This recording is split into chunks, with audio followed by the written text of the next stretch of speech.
Your heart is beating fast. Your mind is full. Thoughts are running in every direction. You try to stop them, but they keep going. What if anxiety is not your enemy? What if it is a message waiting for you to hear? Stay with me. In the next few minutes, you will see anxiety in a new way. You will learn how to make peace with your mind.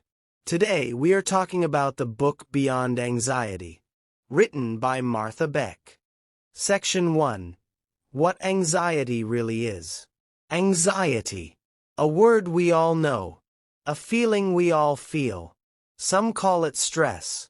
Some call it fear. Some call it a racing mind. But what is it, really? Is it just a problem? Or is it something more? Most people see anxiety as weakness. They see it as a fault, as something to hide, as something to fight. We have been told to calm down. We have been told to stop worrying. We have been told to be strong. But telling someone to stop anxiety is like telling the sea to stop its waves. It does not work. The waves still come. The tide still moves. Martha Beck gives us a new way to look at it. She says anxiety is not always the enemy. It can be a signal. It can be a message. It can be information from deep inside you. Think of it like this. When you touch something hot, you feel pain. Pain is not the enemy. It is the signal that tells you to move your hand. Anxiety works in the same way. It can be your mind's way of saying, "Look here. Something matters." It can be a warning. It can be a guide. It can be a sign that something in your life needs attention. The problem is, we often do not listen. We try to push it away. We try to bury it under work. We try to cover it with noise. We distract ourselves with screens. We keep moving so we do not have to feel it. But the message is still there. And when we ignore it, it often grows louder. Imagine a friend calling you. You do not answer. They call again and again. Each time, their voice becomes more urgent. That is what anxiety does. It keeps knocking until you open the door. Martha Beck says we should not run from it. We should turn towards it. We should listen. This does not mean we let it control us. It means we ask it what it wants to say. Maybe it is telling you that you are in the wrong place. Maybe it is showing you that you are not living the life you want. Maybe it is asking you to slow down, to breathe, to care for yourself. Anxiety is not a simple enemy. It is a complex messenger. Of course, it can still feel terrible. The racing heart, the tight chest, the restless nights, the constant thoughts. But those feelings are like the alarm bell in a house. When the bell rings, you do not break the bell. You check the fire. When anxiety rings, it is not always a sign that you are broken. It may be a sign that something in your life needs change. This idea changes the way we react. Instead of shame, we can bring curiosity. Instead of fear, we can bring understanding. Ask yourself, what are you trying to tell me? What do I need to hear right now? When you ask this, you start to turn fear into focus. You begin to see the shape of the problem. And when you see it, you can act on it. Martha tells us that the body and the mind are wise. They send signals all the time. Pain, fatigue, restlessness, tension. Anxiety is one of those signals. It is a sign that something is out of balance. It might be your work. It might be your health. It might be your relationships. It might be the way you speak to yourself. Each case is different, but the message is the same. Pay attention. Something needs care. When you see anxiety this way, it becomes less scary. It does not disappear, but it stops feeling like a monster in the dark. It becomes more like a light in the fog. Yes, It still makes the heart beat fast. Yes, it still makes the hands sweat. But now you know it is a signpost. Think of a lighthouse. From far away, it flashes again and again. It warns ships of danger. It guides them to safety. Anxiety can be your lighthouse. It flashes to guide you. It shines to keep you from harm. The problem is not the light. The problem is when we close our eyes to it. Many people do not like this idea at first. They say, "But anxiety ruins my life." Yes, but what if it is trying to save it? This shift in thinking is powerful. It removes the shame. It gives you space to work with the feeling. Instead of, "I am weak," you say, "I am receiving a signal." Instead of, "Something is wrong with me," you say, "Something is speaking to me." This does not mean anxiety is always right. Sometimes, the signal is false. The alarm bell can ring when there is no fire. But even then, the bell tells you something about your wiring. It tells you where the system is sensitive. And this is good news. Because when you understand it, you can work with it. You can soften it. You can use it. Martha Beck wants us to start here. Not by fighting. Not by hiding. But by redefining what anxiety is. It is not always a flaw. It is not always an illness. It is often a message. A message from your mind. A message from your body. A message from your deeper self. Your job is to listen. Your job is to ask. Your job is to respond with care. Because when you listen, you learn. When you learn, you grow. And when you grow, you start to live beyond anxiety. Section 2. The silent burden. Anxiety does not always shout.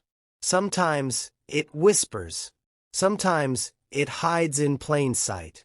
It is not always a panic attack. It is not always tears in the corner. It is often much quieter. It lives in small moments. It hides in everyday life. It follows you where you go. Picture this. You lie in bed. The room is dark. Your body is tired. But your mind is wide awake. You replay the day in your head. You think about what you said. You think about what you should have said. You think about tomorrow. And the day after. One thought leads to another. One worry grows into 10. Your heart beats faster. Your body stays tense. That is anxiety. Silent. Steady. Heavy. Or maybe you hear your phone ring. It is a number you know. A friend. A family member. But you do not pick up. You let it ring. You think, "I will call later." But later never comes. Why? Because your mind has already filled with what ifs. What if they need something I cannot give? What if I say the wrong thing? What if they are upset with me? So you avoid. And the guilt builds. Or maybe you stand in the kitchen. You are looking at 2 boxes of cereal. One says, whole grain. One says, extra fiber. You read the labels twice. 3 times. You tell yourself, it is just cereal. But you still feel tense. That is how anxiety works. It can turn a small choice into a big weight. It can turn a short task into a long battle. Martha Beck calls this the silent burden. It is the way anxiety shapes your life without you even noticing. It is the quiet control it has over your choices. You cancel plans because your chest feels tight. You say, "I am busy," when really, you are scared. You take the long way to avoid certain streets. You change your clothes 3 times before leaving the house. And people around you may never know. Because you smile. You laugh. You say you are fine. But inside, the voice is still there. Be careful. Do not mess this up. What if you fail? This voice does not rest. It does not take a day off. It is always planning, always warning, always scanning for danger. Some of this is normal. Our brains are wired to keep us safe. But with anxiety, the system works too hard. It rings alarms for things that are not threats. Imagine carrying a backpack all day. You can walk with it. You can live with it. But it is heavy. That is what the silent burden feels like. You still live your life. But every step takes more effort. You may notice it in small ways. You wake up tired. You get irritated quickly. You forget what you were doing. Or you may not notice it at all. You think, this is just who I am. But it is not just you. It is the weight you carry. Anxiety can also make you second-guess everything. You send an email. Then you read it again. You wonder if it sounds rude. You wonder if you should have added more. You buy a shirt. Then you think, was this a mistake? You replay the moment you bought it. You wonder if you should return it. You make a decision. Then you undo it. Then you decide again. And still, you feel unsure. This is exhausting. Not just for the mind, but for the body too. When anxiety is quiet, it can be harder to address. Because you can ignore it. You can tell yourself, it is not that bad. But inside, you know it is draining you. You may avoid parties. Not because you hate people, but because you are afraid of awkward silence. You may skip the gym. Not because you are lazy, but because you are afraid people will look at you. You may not ask for help. Not because you do not need it, but because you are afraid of being judged. These choices add up. Day after day. Year after year. They shape your life. They limit your freedom. And they keep you from living fully. Martha Beck says the first step is to notice. Notice the moments when anxiety speaks. Notice when you avoid. Notice when you freeze. Do not judge yourself. Just watch. Because the silent burden hides in habits. It hides in routines. It hides in the things you tell yourself you just do. Once you see it, you can start to change it. You can ask, what am I afraid of here? You can ask, is this fear real, or is it just my mind on autopilot? This is not easy, because anxiety is sneaky. It blends in. It can feel normal to overthink every choice. It can feel normal to say no to invitations. It can feel normal to rehearse conversations in your head. But normal is not always healthy. The truth is, life does not have to be this heavy.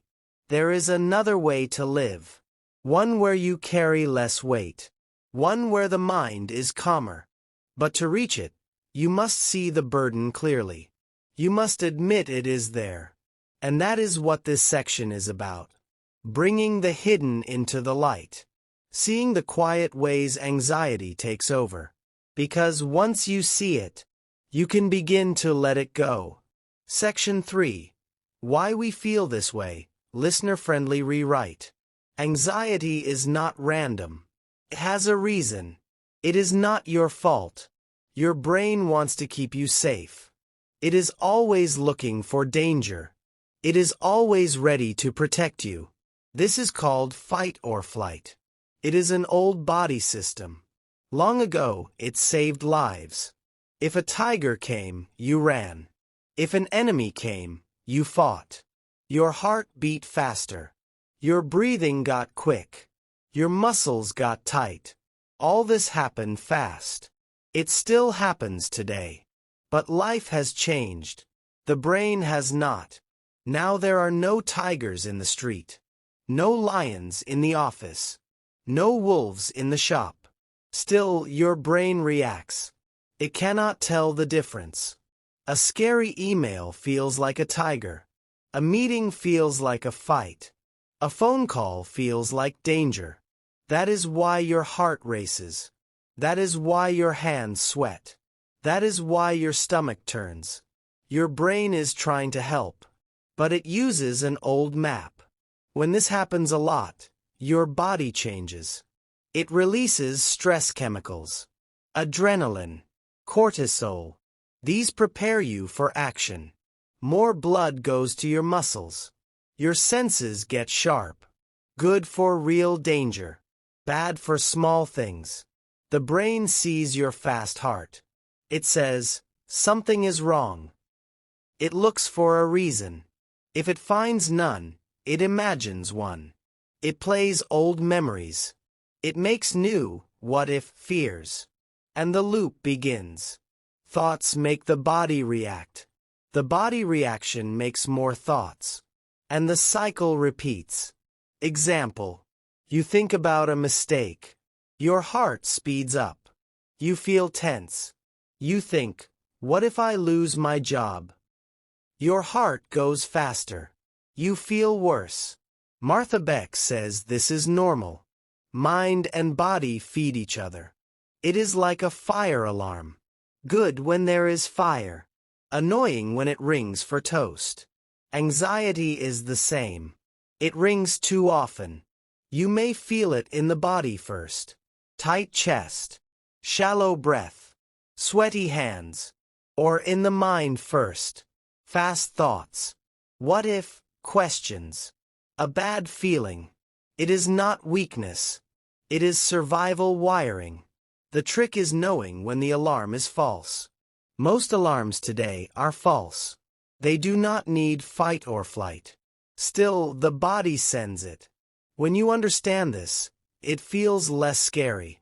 You see it is just an alarm. Then you can calm it.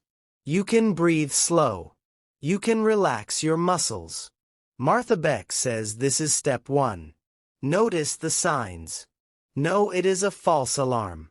Think of your brain as a friend. It means well. It just worries too much. Do not fight it. Thank it. Guide it. Soon your brain learns. It sees the difference between real and not real danger. Your body learns too. It stays calm when life is safe. And that is how the loop breaks. Section 4. Accepting the messenger. Most people fight anxiety. They push it away. They say, I do not want this. But anxiety is like a messenger. It comes with a message. If you block it, you block the message. Martha Beck says, do not fight it. Talk to it. Think of it like a friend knocking on your door. If you shout, go away, the knocking gets louder. If you open the door, you can listen. Anxiety is not here to hurt you. It is here to warn you. It is here to help you. Yes, it feels bad. Yes, it is heavy. But it has a reason to visit. When you feel it, pause. Do not run. Do not hide. Say to yourself, what are you trying to tell me? This question is powerful. It changes the mood. It tells your brain, I am listening. Your brain relaxes when you listen. It does not need to shout. It does not need to make you panic. You may find the message is clear. You may find it is small. Example. Your chest feels tight at work. You ask the question. You realize you skipped lunch. The danger was low blood sugar. Another example. You wake at night. Your heart is fast. You ask the question. You remember you have a talk tomorrow. Your mind is just preparing. Sometimes the message is deep. Maybe you feel trapped in a job. Maybe you are in a bad friendship. Maybe you are ignoring your needs. Anxiety shines light on hidden pain. It points to what needs care. When you see it this way, it changes. It is no longer an enemy. It is an advisor. Yes, the advisor is loud. Yes, the advisor is dramatic. But it means well. Fighting anxiety adds another layer of stress. It is like throwing stones at the messenger. The real message is still waiting. Accepting it does not mean liking it. It means saying, I see you. Tell me what you need to say. If the message is real danger, act. If the message is false alarm, calm down. Both start with listening. Martha Beck suggests a small practice. Feel it. Notice where in the body you feel it. Chest, stomach, shoulders. Name it. Say, this is anxiety. Ask it, what are you trying to tell me? Wait. Let the answer come. Do not rush this. Sometimes the answer comes in seconds. Sometimes it takes days. The point is, you are not fighting. You are receiving. This reduces fear. It turns a storm into a conversation. Think of anxiety like a child pulling your sleeve. If you yell, they pull harder. If you kneel and listen, they stop pulling. When you listen, you learn. When you learn, you grow. Some messages will be simple. Drink water. Take a break. Some will be complex. Change your life direction. Face this truth. You may not like all the messages. That is fine. Still, they are valuable. Ignoring them does not make them go away. It only makes them louder.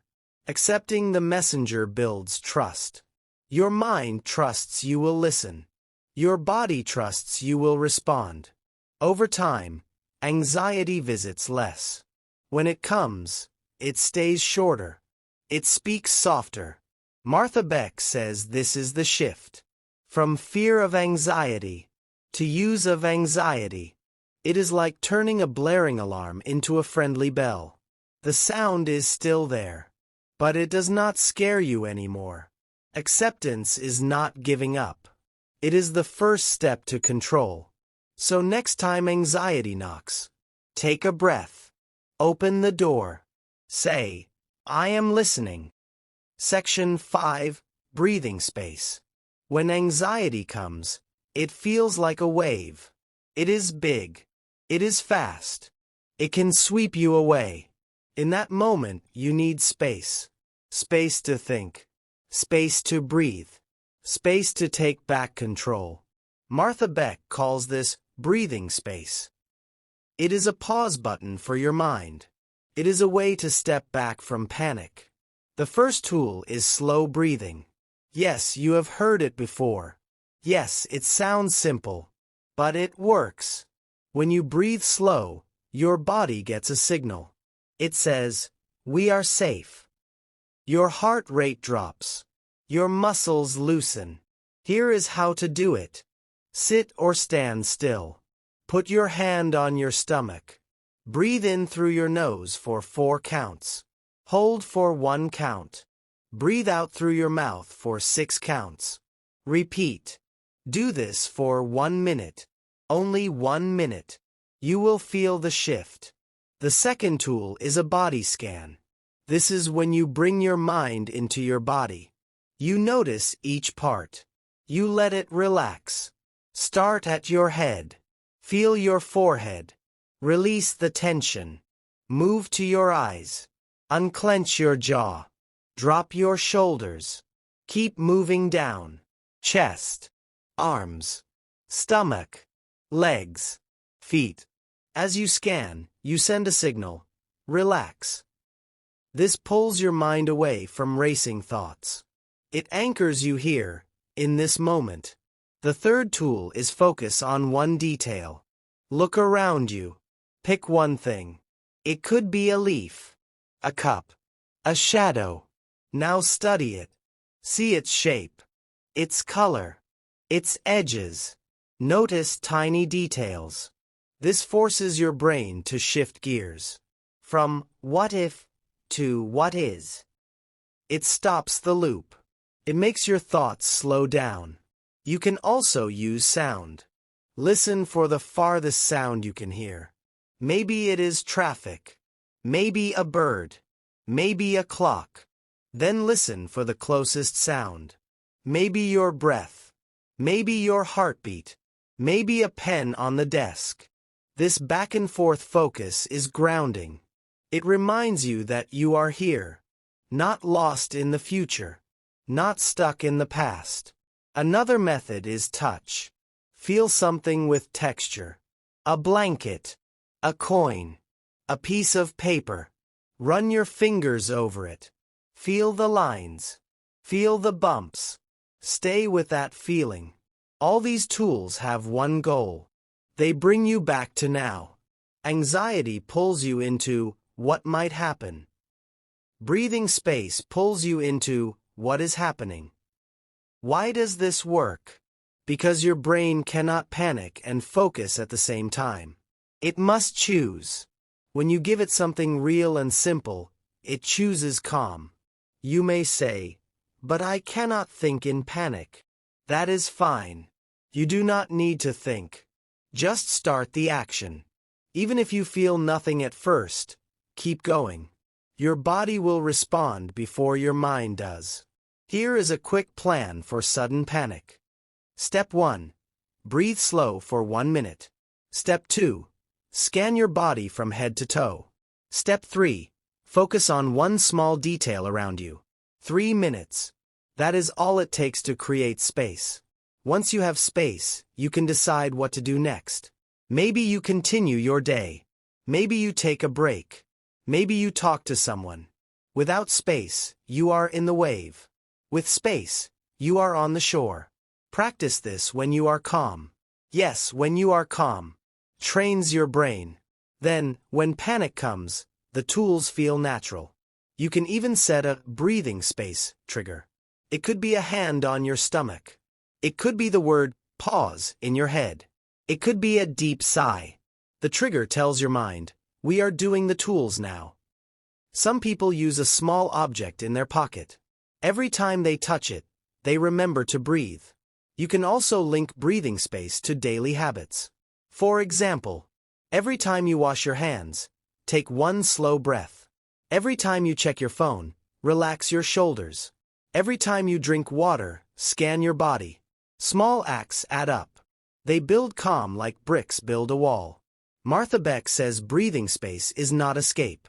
It is return. You are not running away from fear.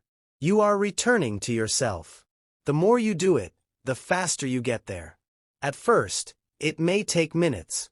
Later, it can take seconds. Imagine you are in traffic. Cars are loud. You are late. Your heart is fast. You put your hand on your stomach. You breathe slow.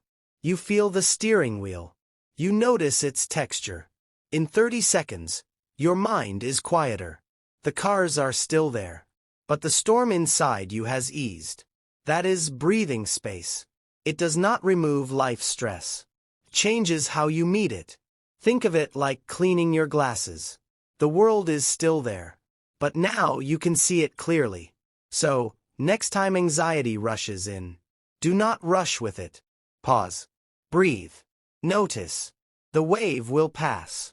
You will still be here. And you will be steady. Section 6. Observing the storm. Anxiety can feel like a storm. Dark clouds. Fast winds. Endless noise in your mind. Your first instinct is to fight. To push the storm away. To tell yourself, stop thinking. But storms do not stop because you order them to. And thoughts, they do not stop either. Martha Beck gives a different way. Do not fight the storm. Watch it. Stand at a distance. See the clouds move. Hear the wind howl. But do not run into it. This is mindfulness. It is not magic. It is not only for monks or saints. It is a skill. A simple one. Think about the sky. Clouds come. Clouds go. Some are light and soft. Some are heavy and dark. Your thoughts are like clouds. They appear. They change shape. They fade. But the sky stays. It is always there. Come. Unbroken. You are the sky. Your thoughts are the clouds. Anxiety is just one storm passing through. The key is to watch without chasing. Do not grab a cloud and try to tear it apart. Do not push it away with force. Let it move. Yes, it feels strange at first. We are used to reacting. We want to fix, control, erase. But when you watch without chasing, something changes. You create space. You see clearly. Here is how to practice. Find a quiet moment. Sit down. Close your eyes. Notice your breath. Then, notice your thoughts. Maybe it is a memory. Maybe it is a fear. Maybe it is something you forgot to do. Do not judge it. Do not argue with it. Just say in your mind, thought. Then let it pass. The next one comes. Again say, thought. Let it pass too. You are not pushing them away. You are letting them float by. At first, you might feel restless. That is normal. We are not used to being still. Your brain might say, this is useless. Let that thought pass too. Every storm has a center. In the center, there is calm. When you observe, you step closer to that calm. You can also use this in everyday life. When you feel anxiety rise, stop for a moment. Notice what you are thinking. Say, I see you. Do not follow it. Do not argue. Example. You are about to make a call. Your thought says, what if I say the wrong thing? You notice it. You say, a fear thought. Then you breathe, and you continue. This is not about ignoring reality. It is about not getting pulled under by it. Think of sitting by a river. Thoughts are leaves on the water. They float past. Some are small. Some are big. But they all move on. You are not in the river. You are sitting on the bank, watching. If you see a leaf you like, you can pick it up. If not, you let it go. Mindfulness is gentle. It is patient. It does not demand you to be perfect. Even if you get pulled into a thought, that is okay. When you notice, just step back again. Return to watching. Martha Beck says anxiety loses power when it is seen. It grows stronger when it hides. When you bring it into the light, it shrinks. You can even greet your thoughts with kindness. Say, hello worry. Say, hello memory. Like you would greet an old visitor. The tone matters. Not anger. Not fear. Just calm observation. Some storms are loud. You might feel your chest tighten. Your hands sweat. Your breath quicken. In that moment, remember, you are not the storm. You are the witness. Feel your feet on the ground. Feel the air on your skin. Listen to the sounds around you. This pulls you back to the present. Because anxiety often lives in the future. It says, what if? Mindfulness says, what is? With practice, you notice a gap. The thought comes. Then space. Then your choice. In that space, you decide if you follow it or let it go. That space is freedom. Here is a small daily exercise.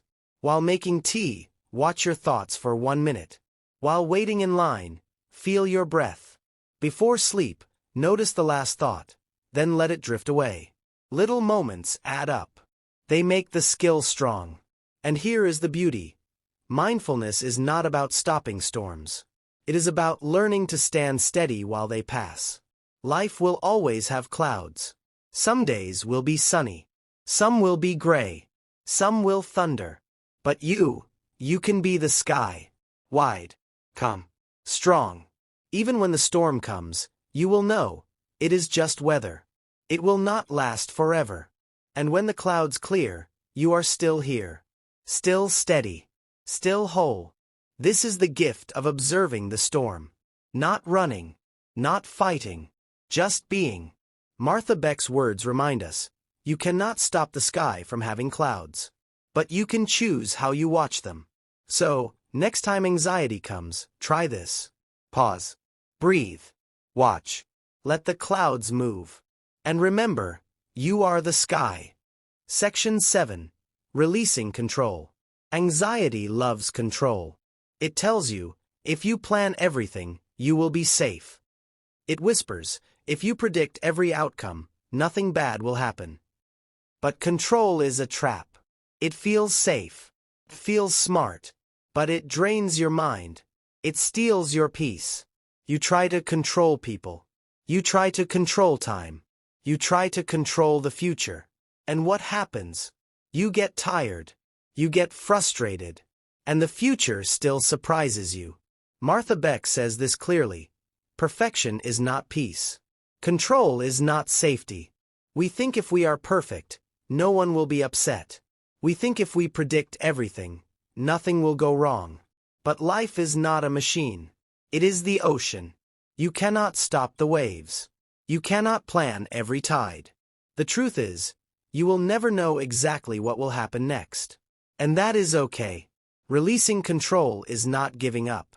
It is giving yourself room to breathe. It is making space for life to move naturally. So how do we start? Not by changing everything overnight, but by practicing small surrenders. Here are some ways. 1. Leave one thing unplanned. If you schedule every hour, leave 1 hour open. See what happens. Maybe you rest. Maybe you do something fun. Maybe nothing happens, and that is still fine. 2. Let someone else decide. When a friend asks, "Where should we go?" say, "You choose." See how it feels to not control the decision. 3. Stop fixing every small mistake. If your shirt has a tiny wrinkle, leave it. If your handwriting is messy, let it be. Not every detail needs to be perfect. 4. Accept. Good enough. Sometimes done is better than perfect. A finished task brings more peace than a perfect plan never completed. 5. Try something without knowing the result. Cook without a recipe. Walk without a map. See where it leads. At first, your mind will resist. It will shout, "This is dangerous." It will want you to take back control. That is normal. Your brain thinks control equals survival. It is just trying to protect you. But protection and peace are not the same. Control feels heavy. Peace feels light.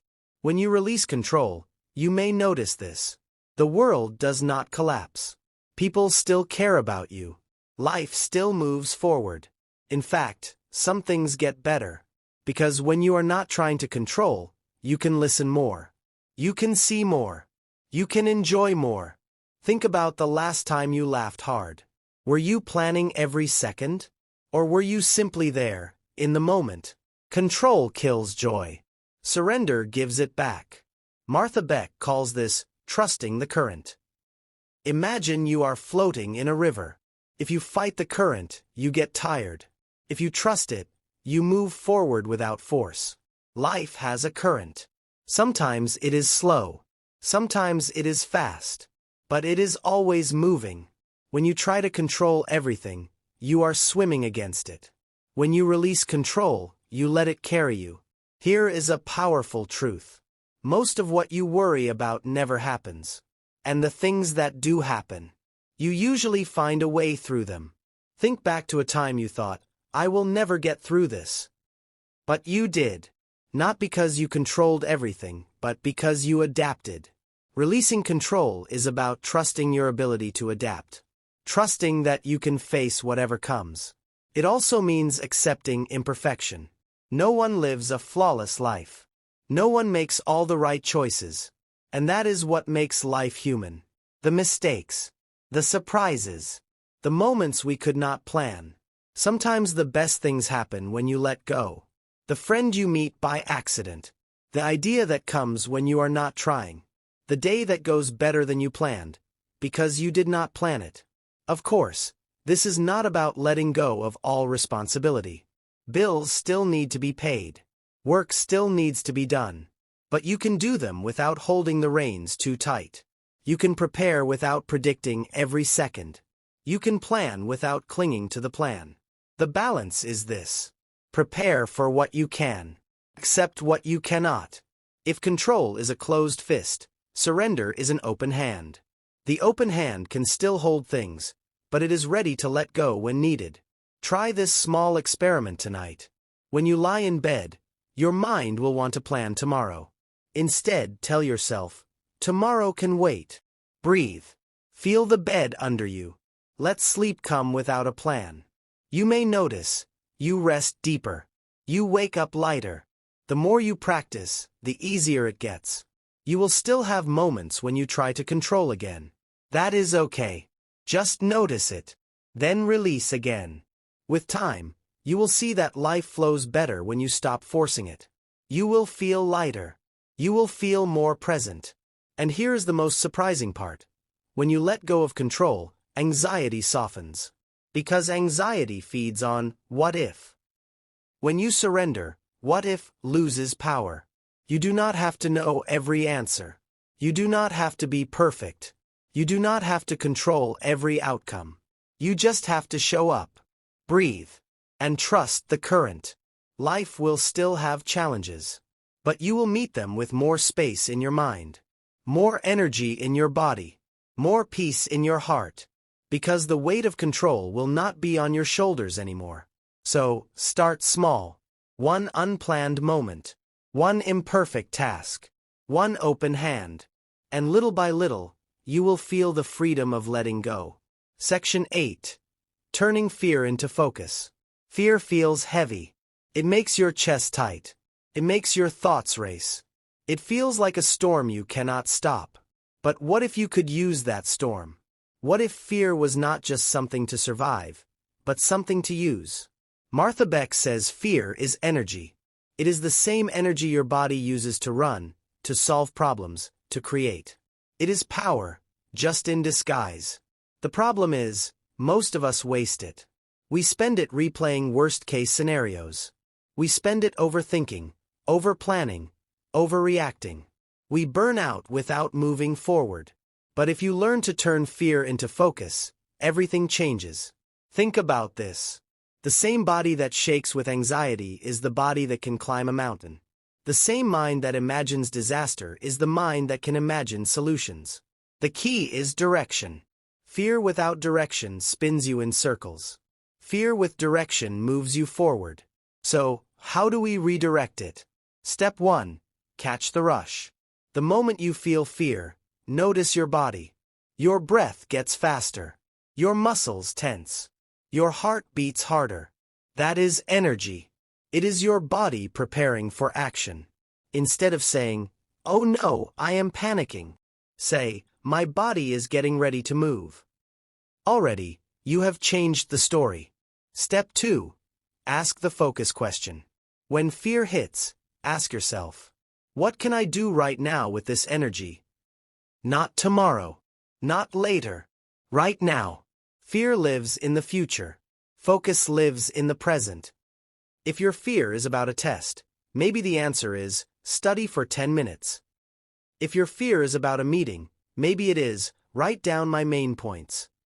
If your fear is about money, maybe it is, check my budget today.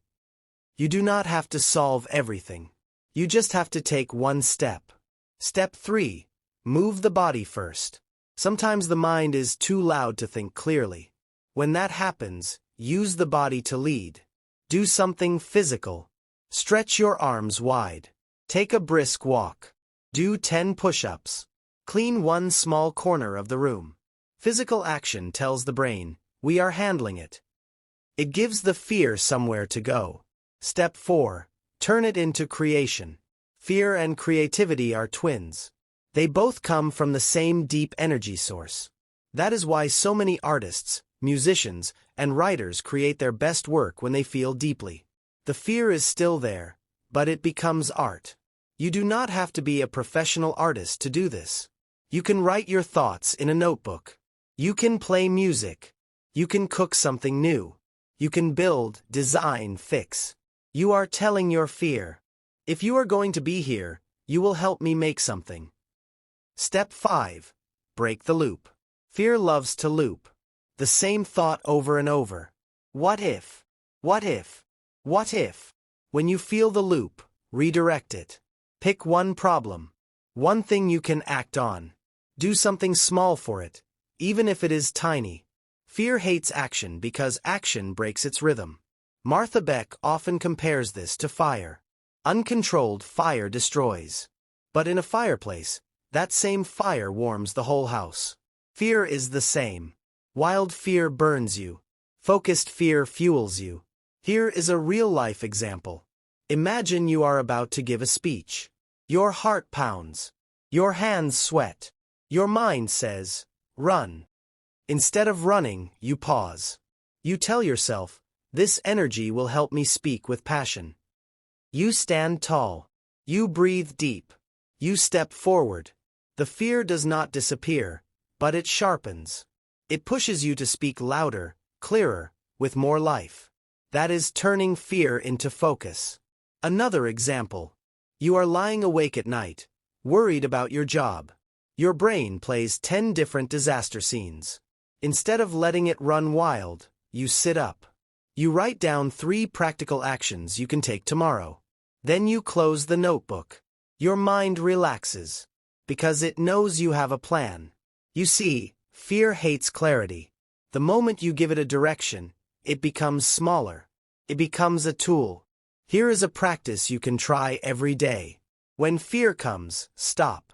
Say out loud, this is energy. Name one thing you can do with it.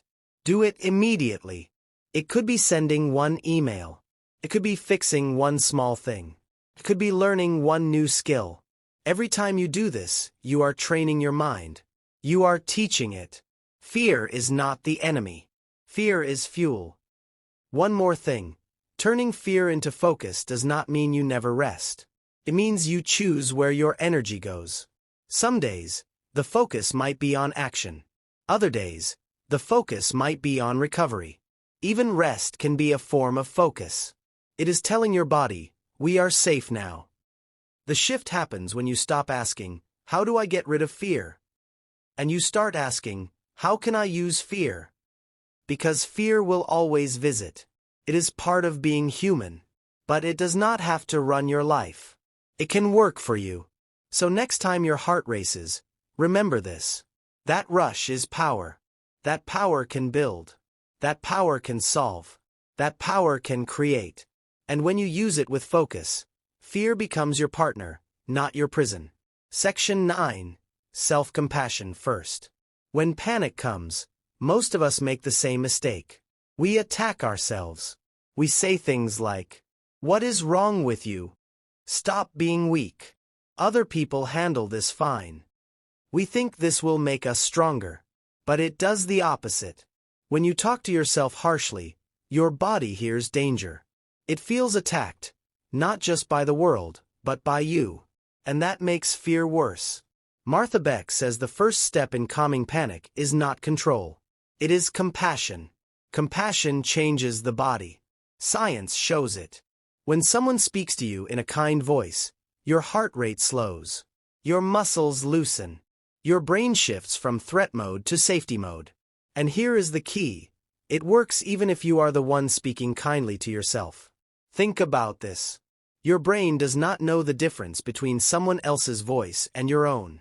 It just responds to the tone. So, in a moment of panic, you can give yourself the voice of safety. And your body will listen. Here is how it looks in real life. Panic starts. Your breath is fast. Your stomach is tight. Your thoughts say, this is bad. This is bad. Now pause. Place your hand over your heart. Say, I see you. I know you are scared. I am here. Say it slowly. Say it gently. Say it like you would to someone you love. Notice your shoulders drop. Notice your breath deepen. Notice your mind soften. This is not weakness. This is medicine. Some people think self-compassion is letting yourself off the hook. It is not. It is giving yourself strength to act. Because you cannot fight a storm while beating yourself up. But you can move through a storm with support. Try this 3-step method from Martha's approach. Step 1. Notice the voice. When panic hits, listen for your inner voice. Is it sharp? Is it cold? Is it full of judgment? Step 2. Change the tone. Even if you cannot change the words yet, change the sound. Slow down. Soften your volume. Make your own voice safe.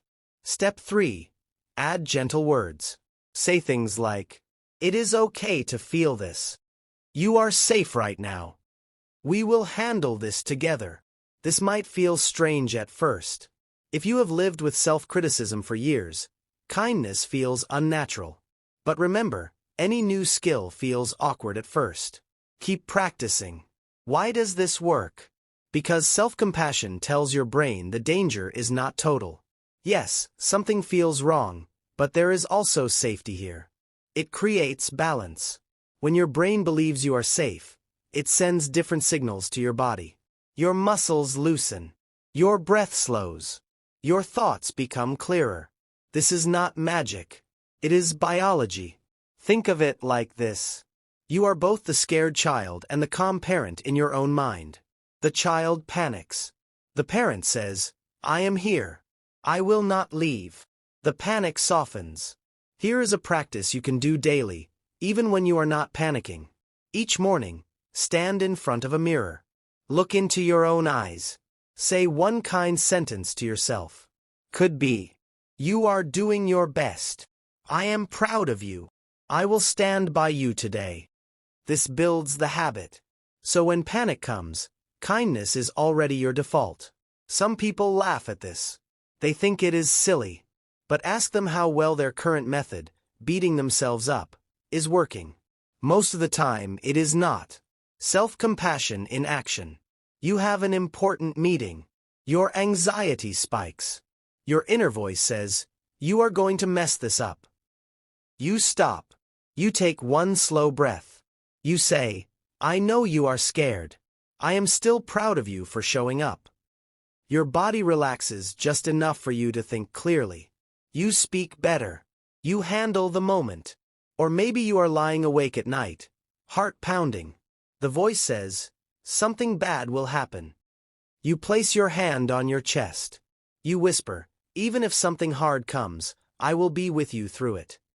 And in that moment, you believe it, because you hear it in your own voice. Self-compassion is not just emotional. It is strategic. When you calm the body with kindness, you open the mind for solutions. That is why Martha Beck says, "Speak to yourself like someone you would fight to protect." Even in panic, you can choose this. It is not about forcing the fear to stop. It is about giving the fear a safe place to rest.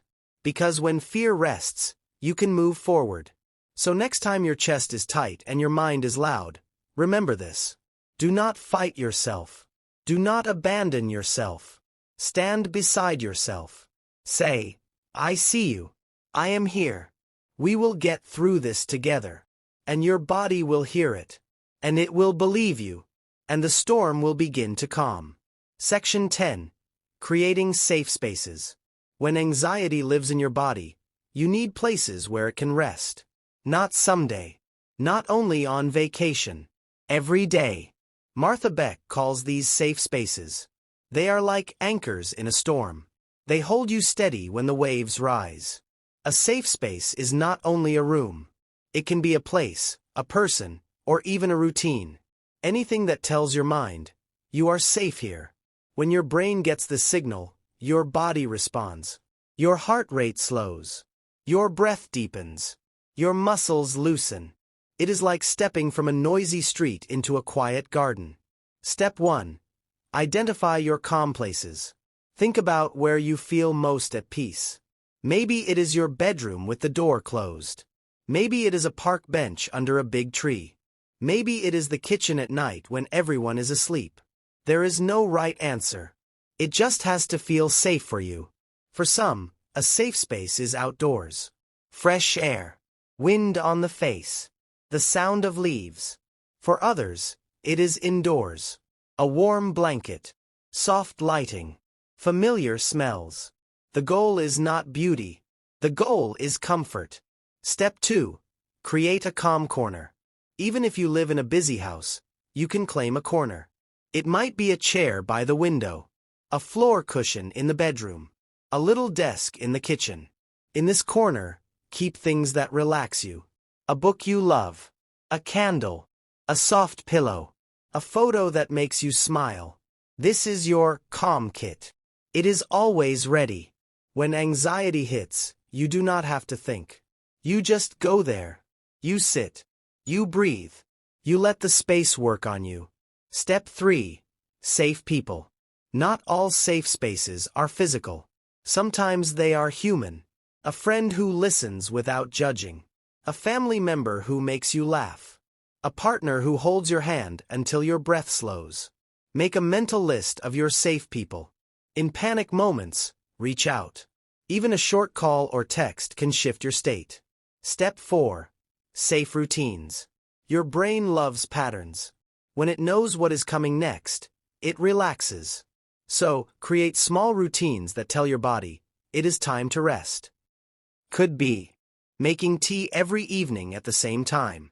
Listening to the same soft song before bed. Doing a quick stretch each morning in the same spot.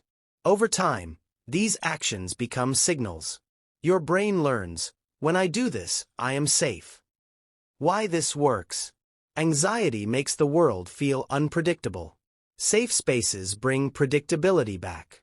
They remind your brain, not all places are dangerous. Not all moments are chaos. There are pockets of safety, and you can enter them anytime. Imagine this. Your day is loud and stressful. You step into your calm corner. You light your candle. You sit. Your shoulders drop. Your breath slows. Your mind says, "Here, I can rest." This is not escaping life. This is recharging for life. Some people think safe spaces make you weak. They are wrong. Safe spaces make you stronger. Because the more rested your mind is, the more capable you are when challenges come. How to build safety everywhere. You cannot control every place you go. But you can carry small safety signals with you. A smooth stone in your pocket. A calming scent on your wrist. A photo on your phone that makes you feel grounded. These are portable safe spaces. When anxiety starts, you touch the stone. You breathe in the scent. You look at the photo. Your brain remembers. Safety exists. Guard your safe space. If you share your home, explain to others that your calm corner is private. Not to hide from them, but to protect your mental health. Most people will understand. And remember, your safe space is not for work, not for arguments, not for scrolling endless news. It is for rest. Only rest. Safe space ritual. Each day, spend at least 5 minutes in your safe space, even if you are not anxious. This keeps the space charged with calm. So when you do need it, the effect is stronger. Think of it like this. Life will always have storms. But a sailor who knows where the harbor is will always find a way home. Your safe space is that harbor. So, today look around. Choose one corner, one person, or one routine. Claim it as yours. Fill it with things that tell your mind, you are safe. Because anxiety is loud. But safety, even in a small corner, can be louder if you make space for it. Section 11. The gifts of anxiety. Most people think anxiety is only pain, only fear, only struggle. But Martha Beck offers another view. She says anxiety can also carry gifts. Yes, gifts. It sounds strange. Who would call anxiety a gift? But listen. When you look closer, you start to see it. Gift 1. Sensitivity. Anxious people feel deeply. You notice small changes in tone. You sense tension in a room before anyone else does. You read faces. You catch signals others miss. This can be exhausting. But it can also be powerful. A sensitive person can comfort a friend before they even speak. They can spot trouble early and help prevent it. They can see beauty in tiny details that others overlook. Martha tells the story of a young woman named Claire. Claire's anxiety made her hyper-aware in social settings. At first, she saw it as a curse. She thought, why can I not just relax like other people? Then one day, she noticed a coworker sitting alone, looking upset. No one else paid attention. But Claire felt it instantly. She walked over. She asked, "Are you okay?" That moment changed their friendship, and the coworker's day. Sensitivity connected them. Gift 2. Empathy.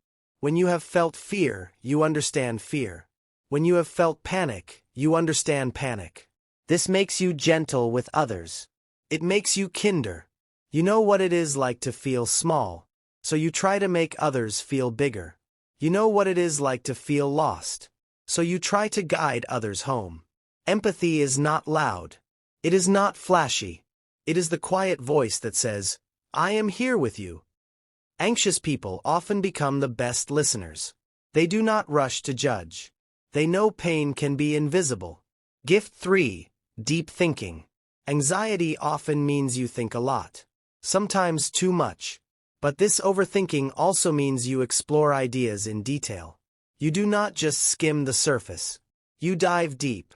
This can lead to creative solutions. Can lead to insights others never reach. Think about inventors, writers, artists. Many of them struggled with anxiety. They used their restless minds to create things the world had never seen. A mind that cannot stop turning problems over can also turn over possibilities. Gift 4. Intuition. Intuition is that inner signal. It says, something is not right. Or, yes, this is the way.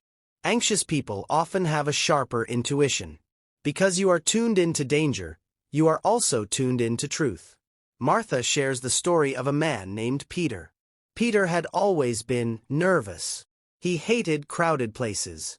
One day, he was at a concert. The crowd was cheerful, but Peter felt uneasy. He told his friend, "I think we should move." They stepped out. Minutes later, a fight broke out where they had been standing. Was it magic? No. It was intuition, built from years of reading small signals. The turning point. The challenge is this. When you are anxious, you focus only on the cost. You see the sleepless nights, the skipped events, the shaky hands. But if you also see the gifts, you can use them. Not just survive them, use them. Imagine this. You feel your chest tighten before a meeting. Instead of thinking, "I hate this," you think, "This means I care. I want to do well." You notice someone in the corner looking uncomfortable. Instead of staying trapped in your own head, you go help them. Now your anxiety has a purpose. It becomes fuel, not just fire. Reframing the story. If you see anxiety as only a flaw, you will always fight it. If you see it as partly a skill, you will start to respect it. Respect does not mean you want it all the time. It means you recognize its strength. Like a guard dog, loud, maybe messy, but protective. Like a storm, powerful, but it can water the ground for growth. Small exercise. Spot the gift. Think of one recent anxious moment. Maybe you avoided a place. Maybe you over-prepared for something.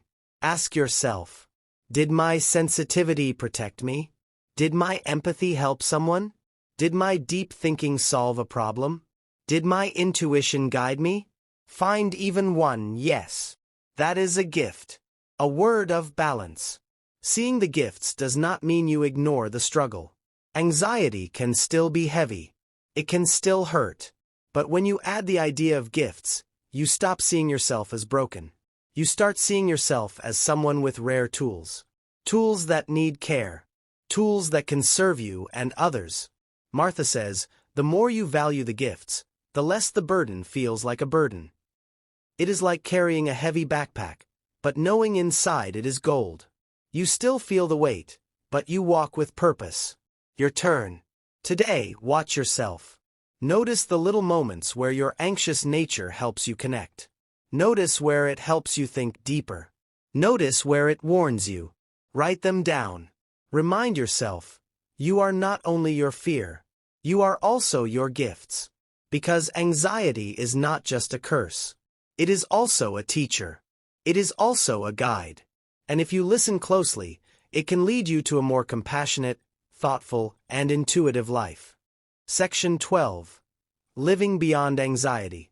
Imagine waking up and the first thing you feel is not dread, not panic, not the weight in your chest.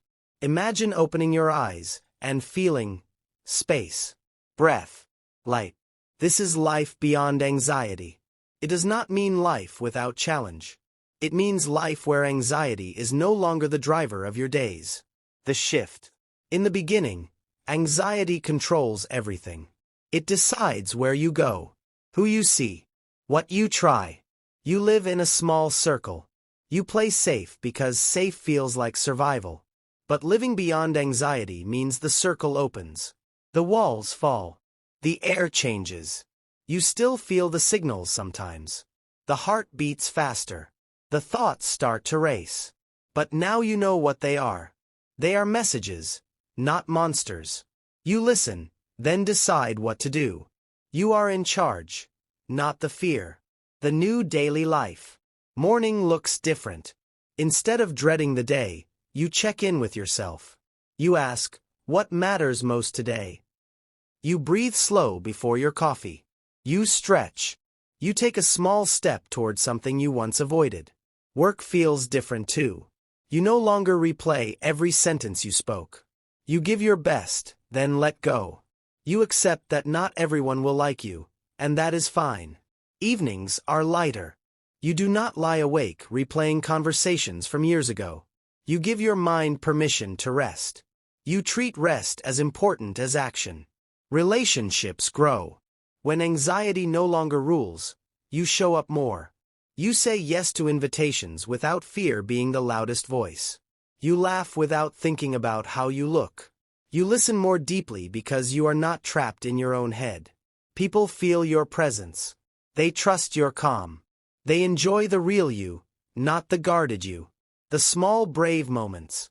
Life beyond anxiety is not built on huge leaps. It is built on small brave moments. Saying hello first. Speaking in a meeting without overthinking. Taking that trip you almost canceled. These moments add up. Each one tells your brain, we are safe. We can live here. The inner space. The biggest change is inside. You feel more space between thoughts. More silence between fears. More choice between trigger and reaction. You learn that emotions are waves. They rise, and they pass. You stop fighting every wave. Some you ride. Some you let wash over you. You stop chasing perfection. Beyond anxiety, you no longer try to predict every outcome. You no longer try to please every person. You no longer need every move to be perfect. You live more freely because you are okay with not knowing. You trust yourself to handle what comes. You become the guide. One day, you notice something powerful. You are helping someone else through their anxiety. You are saying words you once needed to hear. And as you speak them, you realize they are true. You are living proof that it can change. The vision forward. Martha Beck paints this vision clearly. Life beyond anxiety is not a straight line. It is a dance. Some steps forward, some back. But the music changes. It is not all fear. There is joy in it. There is choice in it. The hope. If you are in the middle of your hardest days, you may doubt this vision. You may think, this will never be me. But remember, the person who lives beyond anxiety is not someone else. It is you. It is the same you, with a new relationship to fear. You do not have to become fearless.